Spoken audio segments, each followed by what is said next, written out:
Nós vamos pensar um pouco a respeito do que vai acontecer daqui a pouco, mas principalmente o motivo disso. Em Romanos capítulo 6 vai ser a nossa reflexão. Nós vamos, se Deus permitir, refletir sobre os versículos 1 até 14. Tá? E a gente vai ler uns pouquinhos aqui. Tem uma pergunta que é muito importante a se fazer quando a gente considera a vida cristã, ou esse negócio de ir para a igreja, né? Acho que você já viveu o suficiente para identificar que tem alguma coisa errada na sua vida. Sim ou não? É assim, a gente acerta em vários momentos, faz coisas boas atitudes, tem virtudes em nós, mas também tem umas coisas que a gente não se orgulha. É algo lá dentro de nós que leva a gente, começa a esquentar aqui dentro quando a gente não gosta de uma coisa, ou aquela tentação gostosa por fazer o que é errado. Há um prazer em nós por coisas que destroem a nossa vida e destroem a vida das pessoas. Sim ou não? Você pode negar isso, mas lá no fundo vai ter que concordar, porque a Bíblia diz isso. Isso se chama pecado. Pecado. E o pecado está na humanidade desde que o nosso representante, um tal de Adão, ele não fez o que se esperava dele. Ele não confiou na palavra de Deus, ele preferiu virar as costas para Deus. E uma vez que Adão virou as costas para Deus, ele nos representava lá. Por conta da desobediência dele, todos nós sofremos com as consequências. E talvez aí você diga, mas eu não sou culpado. Mas você também escolhe isso. Quando começamos a ter consciência de que o pecado é prazeroso, a gente escolhe o pecado. Então nós somos isso aí. Ao mesmo tempo em que há virtudes, fomos criados por Deus, somos imagem de Deus, também há pecado em nós. E o pecado, ele não só nos causa mal, mas ele nos separa de Deus. E uma das perguntas que você deve fazer durante toda a sua vida é como eu me livro desse desgraçado que é o pecado, que habita em mim. Como eu venço ele. Como eu abafo e sufoco ele. Porque ele destrói a minha vida. E a pergunta que esse texto responde para nós é se é possível não viver mais na prática do pecado. Não estou dizendo de tropeçar no pecado aqui e ali, mas não viver como escravo do pecado. Será que é possível? É possível se libertar da escravidão ao pecado? Bom, nessa apresentação teológica do apóstolo Paulo, que é a carta aos Romanos, ele tinha 3 propósitos em mente quando escreveu esse texto, esse e toda a carta. Primeiro, ele queria que eles soubessem qual é o evangelho que ele pregava. Ele não conhecia os romanos. Então ele está meio que se apresentando. E a apresentação de Paulo não é, olha, eu nasci lá, os meus pais foram esses. Não, é o que eu prego. Esse aqui é o que eu acredito. E estou pregando em todos os cantos que eu apareço. Mas eu tenho um segundo propósito, que vocês vivam como povo de Deus em santidade. Porque a igreja tinha seus problemas. Era uma igreja composta de gente completamente diferente, gente que nasceu judeu e se rendeu ao Messias dos judeus, Jesus Cristo, gente que não nasceu judeu e se rendeu também ao Messias dos judeus, Jesus Cristo. E então você tinha gente que comia feijoada, que eram os gentios. Esse lado aqui vai ser os gentios. Gostava de uma costela de porco, né? Com bacon. E do outro lado, gente que não podia nem olhar para essas coisas, porque para eles isso era impureza. A lei do Antigo Testamento dizia para eles não comerem essas coisas. Então, imagina, só no almoço já teria problema. Imagina um churrasco aqui, teria um problema. Agora pense além disso. Havia outros costumes, outras coisas e crenças. E Paulo escreve essa carta para tentar unir essa turma. E também, no terceiro propósito, ele queria que eles o enviassem como missionário para a Espanha. Ele tinha segundas intenções. Eu quero manter vocês firmes no evangelho, unidos, mas eu quero ir para a Espanha e vocês é que vão financiar. Então, quando aí vocês vão juntar dinheiro e vão me enviar. Esse era o apóstolo Paulo. Não tinha papas na língua. Então essa carta é uma apresentação disso. E no capítulo 6, ele está falando, na verdade está chegando a algumas conclusões do que ele disse até agora. E a conclusão dele no capítulo 6 é se é possível não viver como escravo do pecado. No capítulo 5 ele falou que Cristo morreu para que nós fôssemos salvos por Deus e morreu pela graça de Deus. Graça é um presente que nós não merecemos. E aí a pergunta do começo do capítulo 6 é uma pergunta que o próprio apóstolo Paulo sabe que vão fazer lá na igreja. A ala dos judeus vai se levantar e fazer a perguntinha, a gente vai ver qual que era. E aí então já está respondendo um possível questionador. E ao mesmo tempo vai aplicar para todo mundo. E é isso que a gente vai ver aqui. Como não viver como escravo do pecado?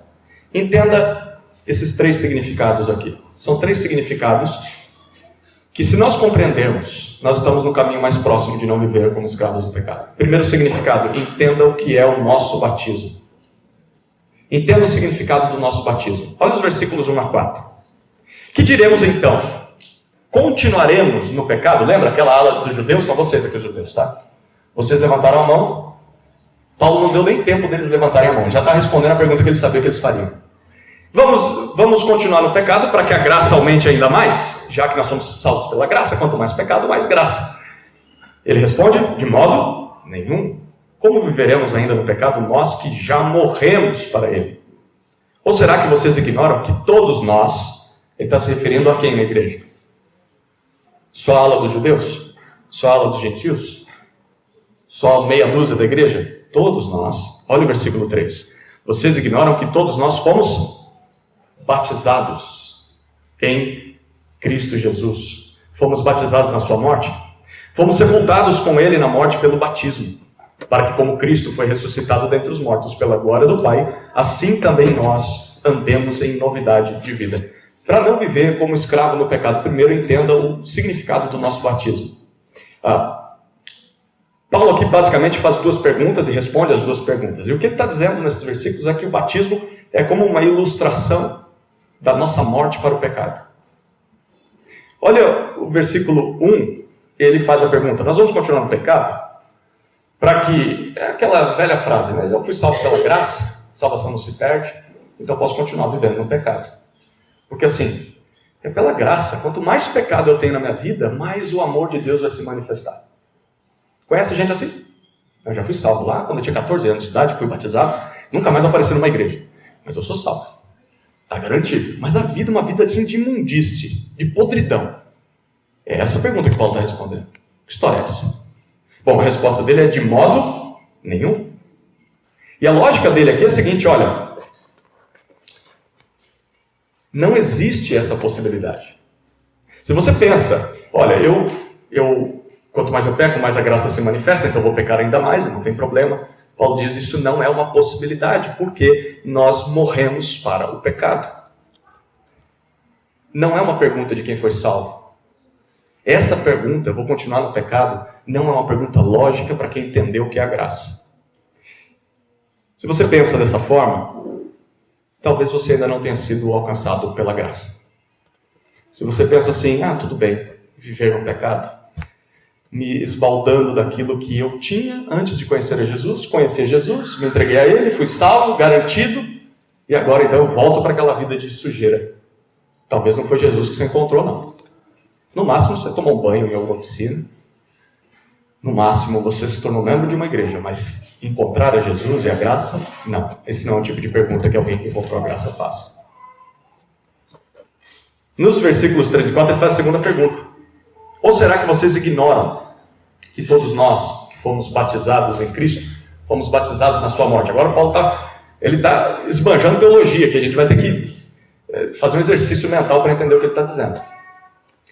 Paulo está dizendo o seguinte, o nosso batismo, e ele está falando, todos vocês em Roma foram batizados. Se faltava um motivo para você se batizar, você que diz que crê em Jesus, não falta mais. Ele está dizendo, todos nós aqui da igreja de Roma, e eu também, ele era de outro lugar, nós fomos batizados. O batismo é parte do seguir a Jesus.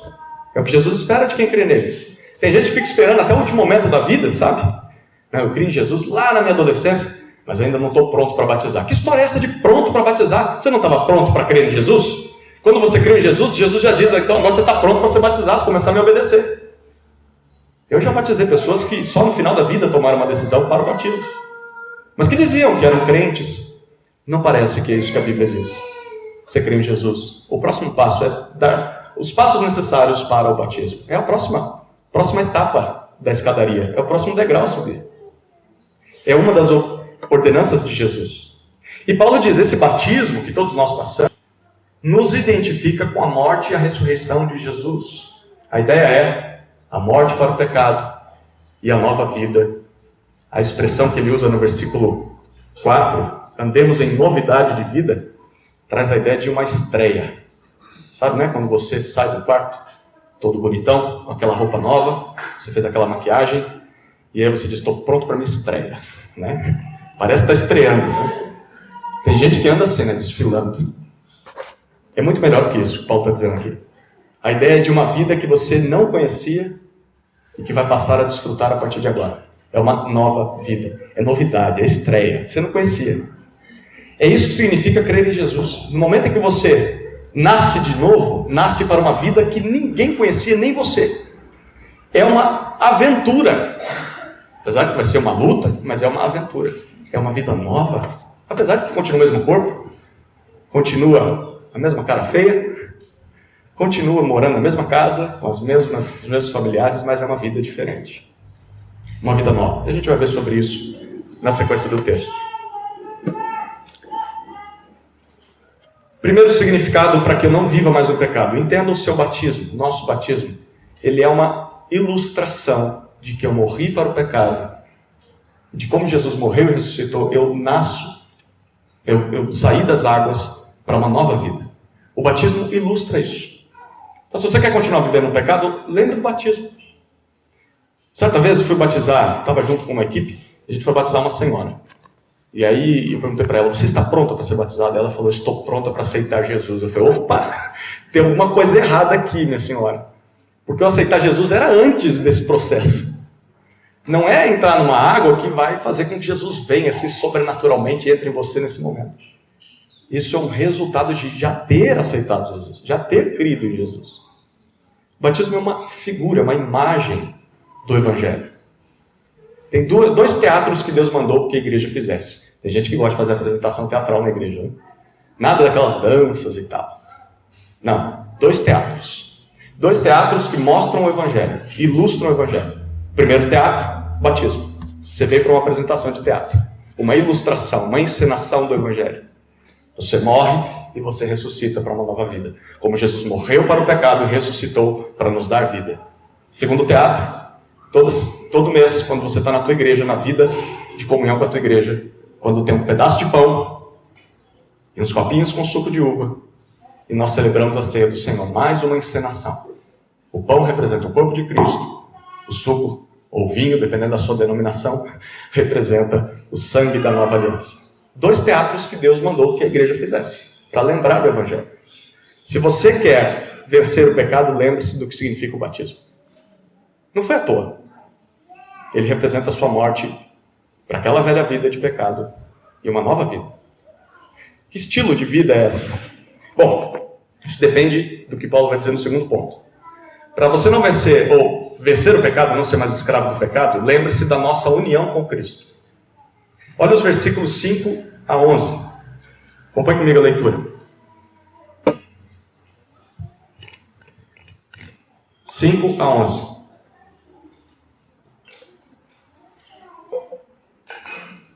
Porque se formos unidos com Ele na semelhança da sua morte, certamente o seremos também na semelhança da sua ressurreição.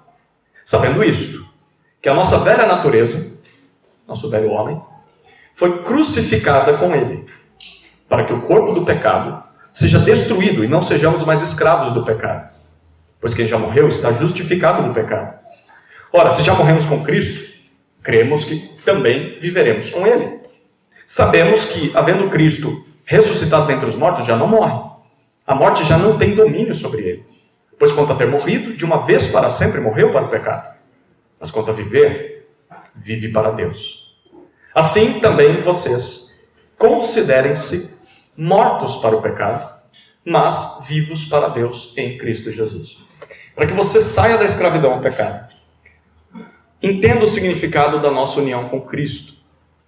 Nos versículos 5 a 7, Paulo afirma que se nós formos unidos com Jesus Cristo na sua morte, também seremos unidos com Ele na sua ressurreição. Vamos entender o que ele está dizendo aqui. No versículo 5 é isso que ele afirma. A pergunta é como? Como é que eu participo da ressurreição de Cristo? A partir do 6 ele explica isso. Sabendo. Como é que você vive a nova vida que você recebeu de Cristo? Sabendo. Sabendo o quê? O que eu preciso trazer à minha mente? Lembrar todo o tempo. Versículo 6. O seu velho eu, e aqui não é o velho José Hilário, não é o velho Maria, a velha Maria, o velho João. Paulo aqui está usando apenas duas categorias de humanidade. Diante de Deus só existem dois tipos de pessoas. Dois homens. Adão e Cristo. Ou você está amarrado a Adão por conta do pecado, ou você está pendurado em Cristo pela fé. Então ele está dizendo, sabe o seu velho eu, o seu velho homem? É Adão. Você está representado por ele. Sabe o que aconteceu com Adão? Olha o que ele disse. Foi crucificado. A condenação que cabia a você estava pendurada na cruz quando Cristo foi pendurado na cruz. Essa é a perspectiva de Deus da crucificação. A velha humanidade, o pecado que nos separava de Deus foi pendurado naquela cruz. Qual que é o propósito? O versículo 6 diz: para que o corpo ou o pecado seja destruído. A palavra aqui traz a ideia de abolir, de colocar no fim, de trazer libertação definitiva. Bom, qual que é o resultado? Paulo diz ainda no versículo 6, não sermos mais escravos do pecado. A ideia é nunca mais. Jesus, quando sobe na cruz, crucifica a nossa velha natureza para que nunca mais fôssemos escravos dessa velha natureza. Nunca mais, novamente, fôssemos controlados ou servos do pecado. Bom, por que isso acontece? Versículo 7, Paulo explica. Porque quem morreu está justificado do pecado. Quem foi que morreu na cruz? Foi Jesus, não foi? Bom, eu e você não morremos lá. E se eu tivesse morrido na cruz por você, não serviria de nada também. Não serviria nem para mim, quanto mais para você. Eu sou teu pastor, tudo te faltará. Se Jesus é teu pastor, aí nada te faltará. Quem morreu foi Cristo. Então Paulo está dizendo, Cristo em nosso lugar.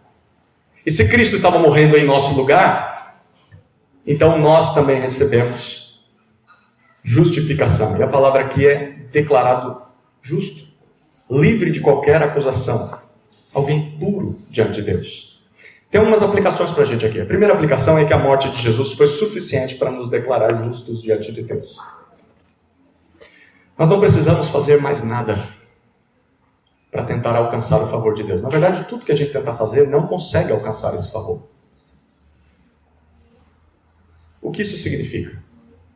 Significa que você pode dormir em paz, tranquilo, com a consciência limpa, se você crê em Jesus, de que Deus não olha mais para você com raiva ou com ira. Não precisa mais temer o juízo final. Você pode dormir tranquilo sabendo que Deus te ama e Deus já te perdoou. Não por seus méritos. Então sabe aqueles momentos em que você fraqueja e cai e peca? A nossa tendência é se acusar e falar, tá vendo? Você não presta mesmo. Você não mudou coisa nenhuma. Você continua fazendo aquelas velhas coisas. Obrigado, o auxílio do Espírito Santo. A nossa tendência quando peca é nós mesmos nos acusamos. Mas sabe o que Paulo está dizendo? Por isso que você vai viver a nova vida sabendo, lembrando, trazendo à mente. Deus já te vê como justo por causa do que Jesus fez. Independentemente do que você faça, Ele já te vê como justo. Essa é a primeira aplicação para nós e traz segurança, não traz?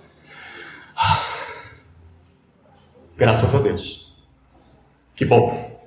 Ok, mas tem uma segunda aplicação também. Significa que o nosso velho homem já morreu. Foi crucificado com Cristo. E isso implica em não precisarmos mais ser escravos dele. Foi isso que Paulo disse no final do versículo 7. Nós não precisamos mais ser escravos dele. Então assim, é possível alguém que crê em Jesus ser escravo do pecado? É, mas ele não precisa.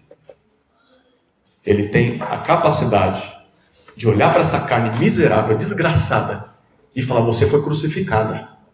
Você está pendurada naquela cruz e morta. Você não tem mais domínio sobre mim. Você não pode mais me controlar. Deus me libertou dessa escravidão. Então é possível não mais vivermos como escravos do pecado. Se nós quisermos, e se nós permitirmos Deus trabalhar na nossa vida, nós somos libertos da escravidão do pecado. Isso significa que a nossa vida então vai ser uma antecipação da ressurreição. O que a gente vai viver nessa terra vai ser como se a gente já estivesse lá. Como se o céu já tivesse invadido a terra. Como se a eternidade estivesse aqui, presente. Como é que é a minha vida a partir de agora? A sua vida é como alguém que ressuscitou. Mas eu não ressuscitei ainda. Mas há de ressuscitar. Deus garante que isso vai acontecer.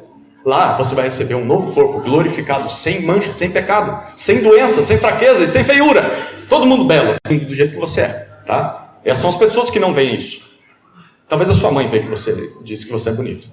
Mas Deus te fez do jeitinho que você é. E Ele te ama desse jeitinho. Mas lá naquele dia você vai olhar no espelho e vai falar, sim, agora eu sou bonito.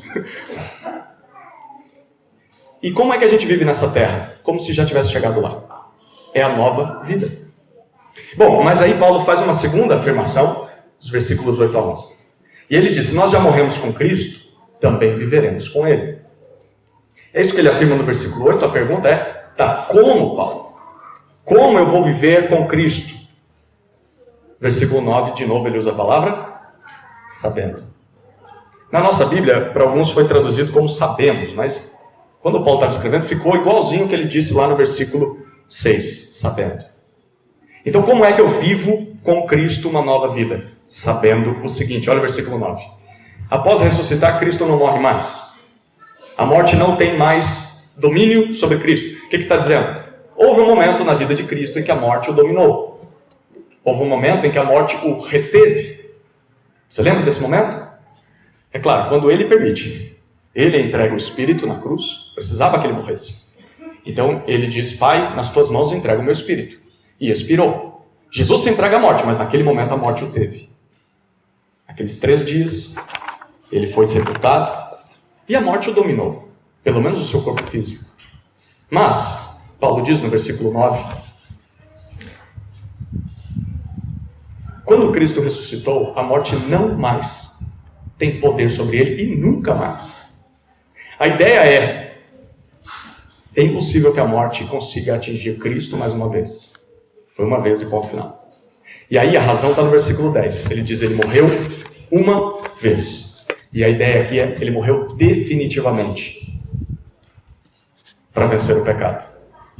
Portanto, agora ele vive permanentemente para Deus. E aí Paulo faz uma aplicação no versículo 11. Ele diz, para que vocês não vivam mais na prática do pecado, como que ele começa o versículo 11? Assim também vocês, qual que é a palavrinha que ele usa? Considerem-se, de novo, usando a sua mente, a lembrança. Agora você se considera, pense sobre isso, pondere sobre isso, mantenha isso registrado, traga à mente, rememore isso todos os dias, todos os momentos. O que eu tenho que trazer à mente? 2 coisas. Vocês devem se considerar mortos para o pecado, em primeiro lugar.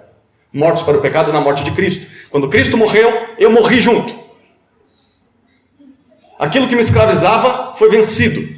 Eu morri para isso. Por isso a pergunta do versículo 1 não faz sentido. Eu vou continuar no pecado? Não, você morreu para isso.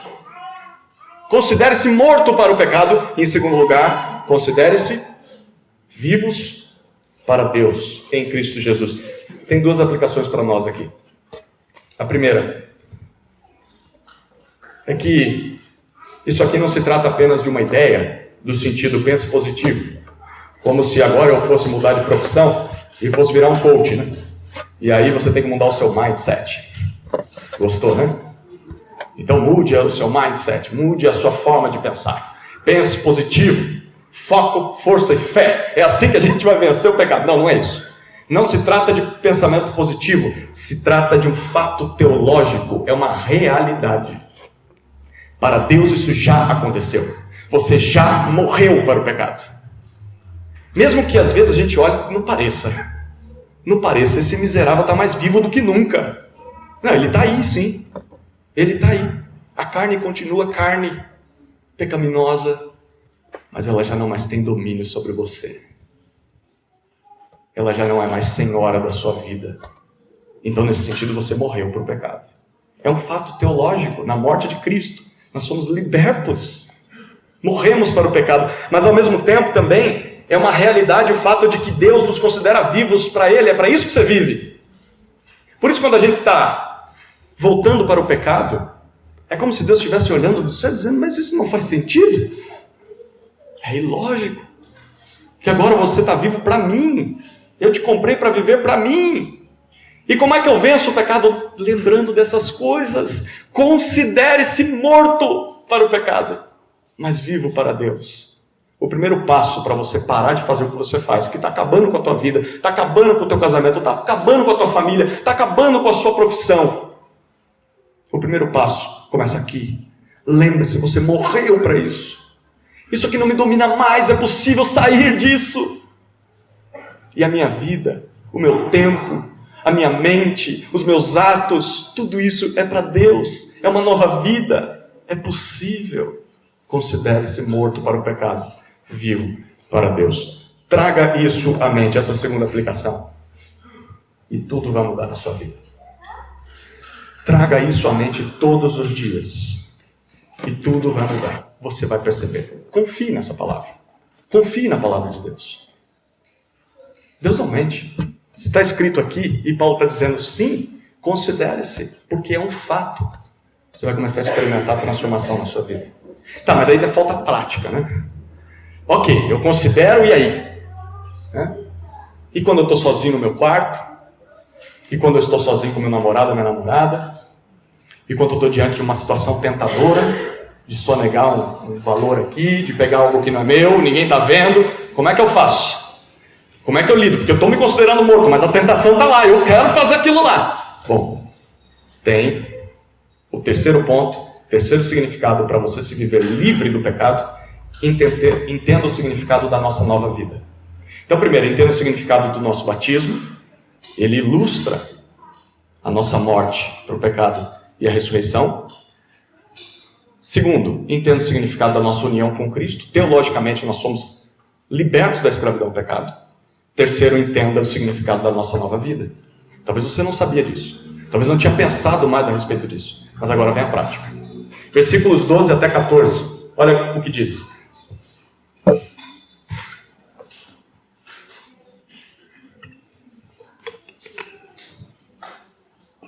Portanto, não permitam que o pecado reine em seu corpo mortal, fazendo com que vocês obedeçam às suas paixões. Também não ofereçam os membros do corpo ao pecado como instrumentos de injustiça, mas, como pessoas que passaram da morte para a vida, ofereçam a si mesmos a Deus e ofereçam seus membros a Deus como instrumentos de justiça, porque o pecado não terá domínio sobre vocês, pois vocês não estão debaixo da lei, e sim da graça. Aqui Paulo apresenta 3 aplicações, 3 formas práticas de sair da escravidão ao pecado, uma vez que eu entendi que é possível. Cristo me libertou disso. É por isso que ele começa o versículo com portanto, ou pois. Ele está concluindo o argumento. Ok. Primeira aplicação está no versículo 12. O que diz o versículo 12? Não permitam que o pecado reine em seu corpo mortal. O corpo continua mortal. O pecado continua aí. Mas já não tem mais poder de me dominar. Mas ele está aí. Quer dizer, ele pode me dominar se eu deixar. Mas Cristo me libertou dessa escravidão. E Paulo diz, então, não permitam que ele reine. Não permita que ele volte a ser rei. Que ele volte a exercer controle completo. A pergunta é, como? Exatamente, essa é a pergunta de $1 milhão. Como? Bom, Paulo respondeu no versículo 12. Olha o que ele disse no 12.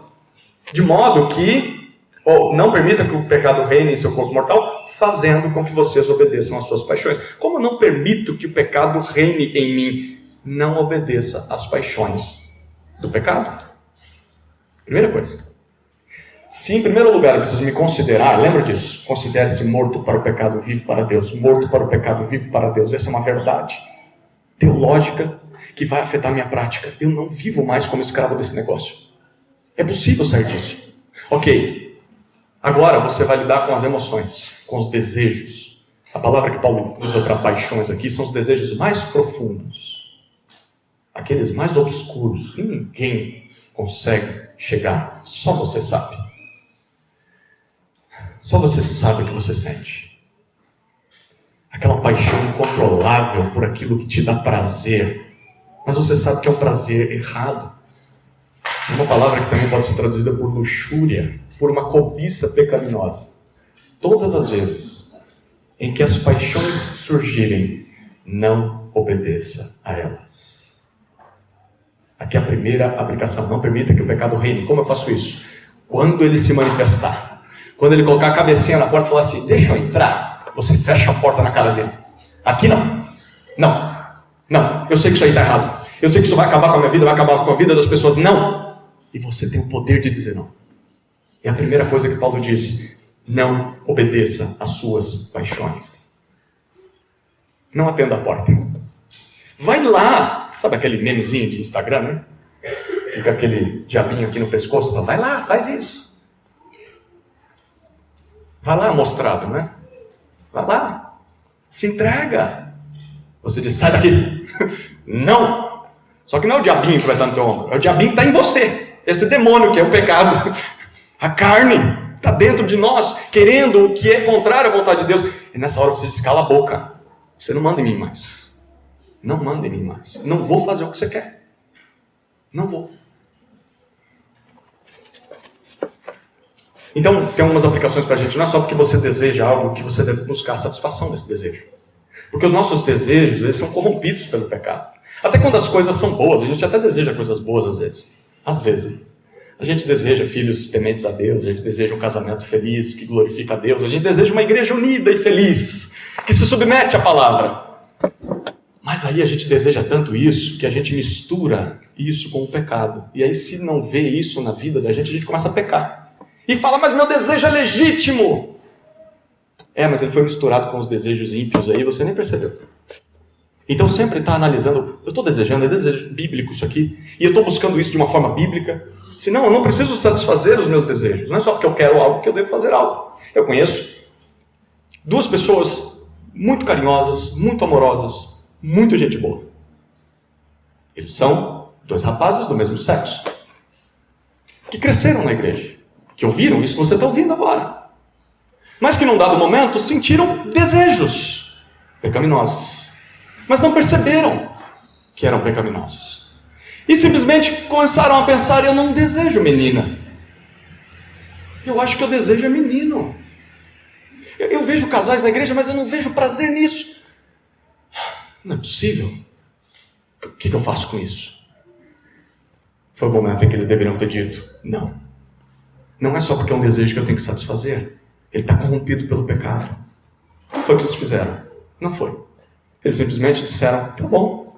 Se eu desejo, é quem eu sou, então eu me entrego. Você conhece pessoas assim, não conhece? A nossa sociedade é assim. Talvez você lide com um desejo ou assim, ou outro. Mas não é só porque você sente que você tem que obedecer esse desejo. O que Paulo está dizendo é que se ele é pecaminoso, como que eu sei que é pecado? Se Deus condena, é pecado. Se é pecaminoso, você não é obrigado a se submeter. Na verdade, Deus te exorta a não se submeter. Deus te convida a não, porque isso vai acabar com a tua vida. É isso que Paulo está dizendo. Não é só porque é desejo que você se satisfaz com ele, ou satisfaz ele. E somente a Bíblia, essa segunda aplicação, é capaz de dizer o que é lícito ou não. A Bíblia que diz o que dá para satisfazer ou não. E ela aponta o caminho também. O desejo sexual, o desejo por fama, o desejo por poder, o desejo de liberdade. Bom, a Bíblia dá os caminhos e diz, isso aqui é legítimo, isso aqui não é legítimo. E mesmo quando é legítimo, é dentro desse contexto que você vai se satisfazer. Ah, mas eu queria... Não. Lá vai ser errado. É um desejo legítimo, mas de forma errada. Segunda aplicação. Então a primeira é, não satisfaça os desejos. Segunda, versículo 13. Comecinho do versículo 13. O que ele diz? Também não ofereçam os membros do corpo ao pecado. A ideia é, não deixem à disposição, não dedique, não deixe nem ficar perto os seus membros daquele que é o seu inimigo, que mora dentro de você, que é o pecado. Quais são os nossos membros? Assim, aula de anatomia básica. Quais são os membros que você está usando agora? Olho, ouvido, nariz, cheirando a carninha já santo, as mãos, os pezinhos, a mente, coração e tantas outras coisinhas mais. Pensa em todas as partes do teu corpo. Paulo está falando de todas elas. Ele é bem extenso, não é? Eu não preciso nem falar, você sabe do que ele também está falando. Todos os membros do seu corpo. O que você faz com os membros do seu corpo? Para você não ser mais escravo do pecado. Não deixe eles perto do pecado. A ideia aqui é: já esteve comendo um churrasco perto de um cachorro? Você colocou o pratinho aqui e foi conversar com o amiguinho. Quando você virou, não estava mais lá. O que aconteceu? Tem cachorro que come da mão, né? Come da boca. Você colocou aqui, não comer mais rápido que ele, chegar, ele pega e tira da tua boca. A ideia é essa: não deixe dando sopa. Não deixe assim, daqui a pouco eu vejo isso aqui. Se você deixar, o pecado vai tomar conta disso aí, você nem vai perceber. Não entregue mais os seus membros ao pecado. A pergunta é como? Paulo diz no versículo 13 ainda. Como instrumentos de injustiça. Como é que eu ofereço meus membros ao pecado? Usando os membros do seu corpo para fazer aquilo que é injusto. Aquilo que é mal, aquilo que transgride a lei de Deus. E a palavra para instrumento aqui é bem interessante. É um equipamento, uma ferramenta, uma arma de guerra.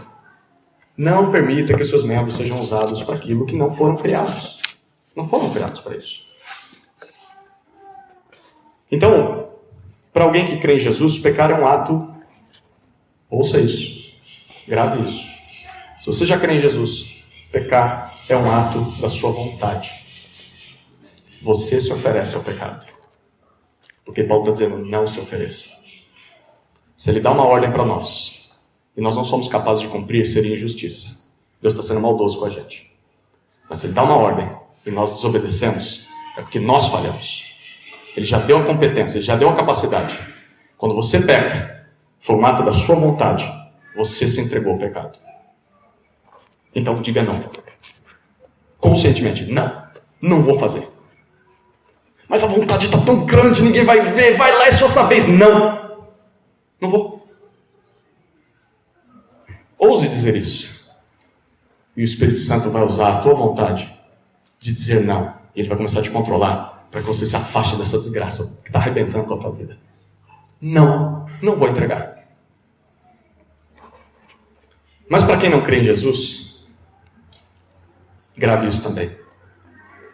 O pecado é o seu Senhor. E você não tem essa opção. Todas as vezes que o pecado bate a porta, você diz, chega, eu não aguento mais. E ele diz, mas a casa é minha. Eu vou entrar, eu vou arrebentar com você. E eu saio a hora que eu quiser e volto a hora que eu quiser. É isso que o pecado faz com quem não crê em Jesus. Porque ainda é escravo do pecado. Talvez eu estou descrevendo a sua realidade. Talvez você se veja dessa forma. Eu não consigo parar. Eu sou uma vítima. Eu estou em cárcere privado. Como é que eu saio desse negócio? Bom, a libertação está em Cristo Jesus. Se você tem Cristo Jesus, é possível. A hora que o pecado chega e fala, não quero. Se você não crê em Jesus, você não consegue dizer não. Terceira aplicação, final do versículo 13. Ele diz, não ofereçam os membros do corpo ao pecado, mas, como pessoas que passaram da morte para a vida, ofereçam a si mesmos a Deus primeiro, e depois ofereçam seus membros a Deus como instrumentos de justiça. Perceba que Paulo diz como pessoas que passaram da morte para a vida. A gente já passou da morte para a vida? Já falou disso, não falou? Sim, já passamos. Teologicamente já passamos. Na morte e ressurreição de Cristo, e o momento em que nós cremos em Jesus, o batismo ilustra isso, eu já morri para esse negócio. Eu já vivo uma nova vida. Ok, como pessoas assim, que se consideram assim, ofereçam a si mesmos a Deus e os membros do seu corpo a Deus. Como eu faço isso? Usando os seus membros como instrumentos de justiça. Minha mão, Minha mente, meus olhos, meus ouvidos, meu nariz, minha boca, minha língua, meus pés. Eu vou usar isso para cumprir a vontade de Deus. E a vontade de Deus é ame a Deus sobre todas as coisas e o seu próximo como a si mesmo. Se você estiver fazendo isso, você vai cumprir todas as leis de Deus. Bom, o que eu faço com tudo isso? Vencer o pecado não significa apenas dizer não. Porque esse é o primeiro passo. Você tem que dizer, não vou fazer. O desejo começa a surgir, você fala, não vou ceder, não vou me entregar. Ok, esse é o primeiro passo, ok? Tá certo? Mas não é só isso. Não envolve também só parar de cometer os pecados que você comete. Tem gente que tenta ajudar os outros e diz isso. Só substitua os seus atos. Pare de fazer isso e comece a fazer aquilo, você vai ver que tudo vai mudar. Coisa nenhuma. O desejo vai continuar lá. Como é que eu venço o pecado? Bom, não é só parar. Não é só dizer não. Eu preciso começar a praticar a justiça. Preciso praticar o que Deus diz na palavra dele. Colocar minha justificação na prática. Eu sou justo diante de Deus. Em teoria. Agora na prática eu vou colocar isso em prática então. Vou começar a praticar isso. É possível. Vou começar a obedecer as coisas que eu estou ouvindo dele. Mas nós só dedicamos os nossos membros a Deus se antes, o que Paulo disse? Mas, ao invés de oferecer os seus membros ao pecado, ofereçam seus membros a Deus. Mas antes disso, o que ele disse? Ofereçam a si mesmos a Deus. Você só vai conseguir viver realmente para a justiça se você considerar isso. Eu não sou mais meu. Eu me entreguei inteiramente, eu me dediquei inteiramente a Deus. Ele é o meu novo dono. Dono de todo o meu ser. Tudo que eu tenho é dele. Tudo que eu sou é dele. Se eu considerar isso, fica mais fácil entregar a minha mão para ele. Porque eu não vou dizer, Senhor, ó, eu vou te prestar minha mão só no domingo de manhã, tá? Na hora do culto. Depois o Senhor devolve para mim. Aí você não vai conseguir vencer o pecado. Se você entender, Deus, a minha mão é tua no domingo, na segunda, na terça, na quarta, na quinta, na sexta, no sábado, no domingo de novo, o tempo todo, é tua. Eu não posso usar isso aqui. Se eu usar isso aqui para o pecado, eu estou roubando o que é teu. Eu não tenho esse direito. Se você se dedicou a Deus, fica mais fácil dedicar os seus membros também para a justiça. Bom, finalizando, que a gente quer ver batismo, quer comer, não é? Versículo 14, ele dá razão de tudo isso. E aqui é o que mais traz esperança para nós. Porque o pecado não terá domínio sobre vocês, porque vocês não estão debaixo da lei, e sim da graça. Em outras palavras, o que Paulo está dizendo aqui, se nós fizermos tudo isso, o pecado não vai mais nos dominar. O pecado não vai mais ser o nosso Senhor. Porque pela graça nós alcançamos essa libertação. Lá no começo o judeu estava dizendo, já que é pela graça eu vou viver no pecado. Paulo está dizendo, você está escravo do pecado, meu filho. Se você foi salvo pela graça mesmo, você agora está liberto desse miserável. Ele não está mais no seu diálogo, você não mais considera a possibilidade de voltar para aquela velha vida. Você já foi liberto disso, porque você está debaixo da graça. Deus te perdoou em Cristo. Bom, algumas aplicações finais. É que a libertação da escravidão ao pecado é possível, mas apenas em Jesus. Então, se você crê em Jesus, lembre-se disso. É possível. Se você está escravo, foi porque você se entregou a essa escravidão. Você voltou à escravidão ao pecado. É possível sair a qualquer momento. Porque o Espírito de Deus habita em você.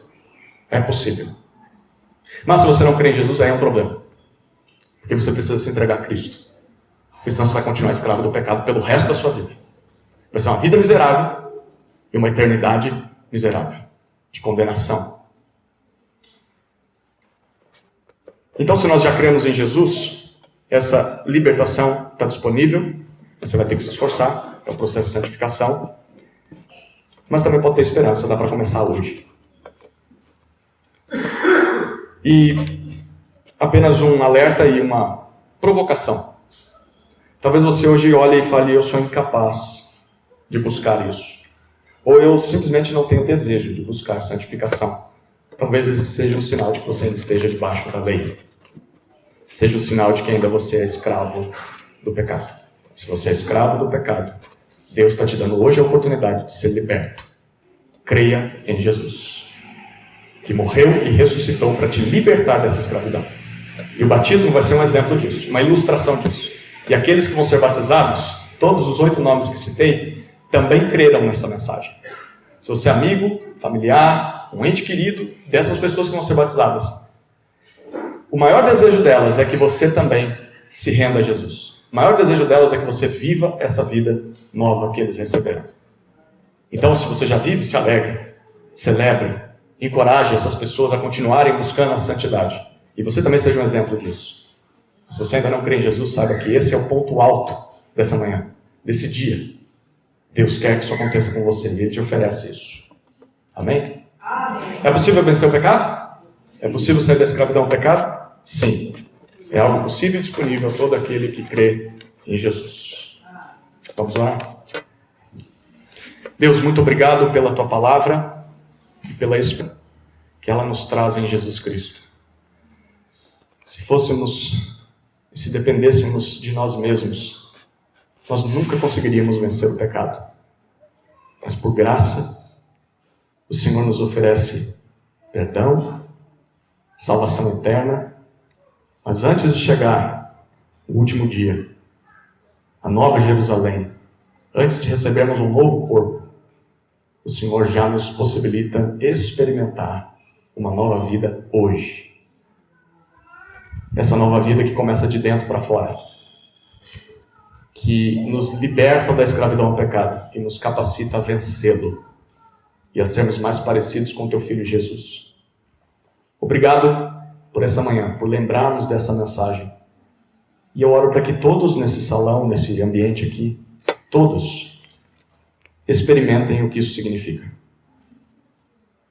Experimentem o que é crer em Jesus. E isso transformar suas vidas para libertá-los do pecado. E transformá-los em pessoas justas como Jesus. Oramos assim gratos no nome de Jesus. Amém. Amém.